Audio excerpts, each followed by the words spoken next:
কুড়িগ্রামে কিন্তু আমরা এনসিপি নেতাকর্মী যারা রয়েছেন, সমর্থক যারা রয়েছেন, তাদের ব্যাপক সাড়া দেখতে পাচ্ছি। এবং আপনি যেমনটা বললেন যে এখানকার যে এনসিপি নেতা আতিক মুজাহিদ, তার প্রচারণাও একটা অংশ বলা যায়। এখন তারা প্রচারণা করছেন, এনসিপির আতিক মুজাহিদকে নিয়ে প্রচারণা করছেন, তাকে আমরা সামনেই দেখতে পাচ্ছি। এবং বিশেষ করে এনসিপির নারী নেতৃত্ব যারা রয়েছেন তারা কিন্তু একদম সামনেই রয়েছেন। তারা কাল থেকেই যে জুলাই পদযাত্রা, সেই জুলাই পদযাত্রায় অংশ নিচ্ছেন। এনসিপির আহ্বায়ক নাহিদ ইসলাম সহ হাসনাত, আবদুল্লাহ, সার্জিস আলম সবাই একসাথে অংশ নিয়েছেন কুড়িগ্রামের। এখন এই মুহূর্তে আমরা ত্রিমোহনী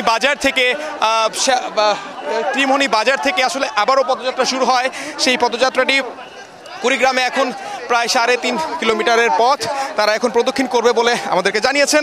এবং সেই সাথে এনসিপি নেতাকর্মী যারা রয়েছেন তাদের উপস্থিতি কিন্তু আমরা দেখতে পাচ্ছি।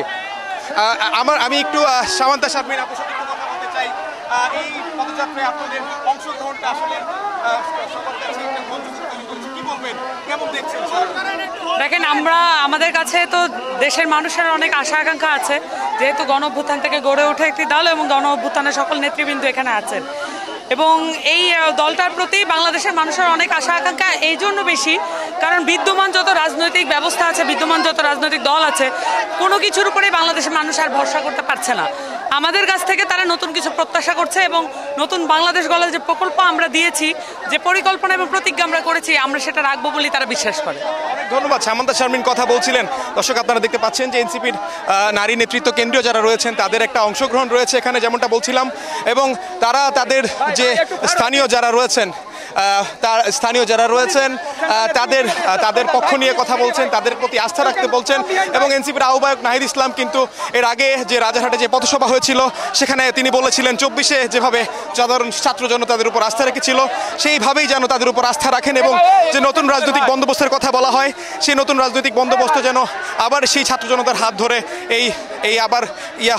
আবার যেন সম্পন্ন হয়, সেই কথা কিন্তু বারবার বলে আসছেন এনসিপি নেতারা।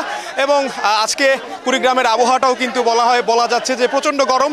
সেই রোদ উপেক্ষা করেই তারা এখানে পদযাত্রা করছেন। এবং আজকে সারাদিন এই পদযাত্রা করবেন।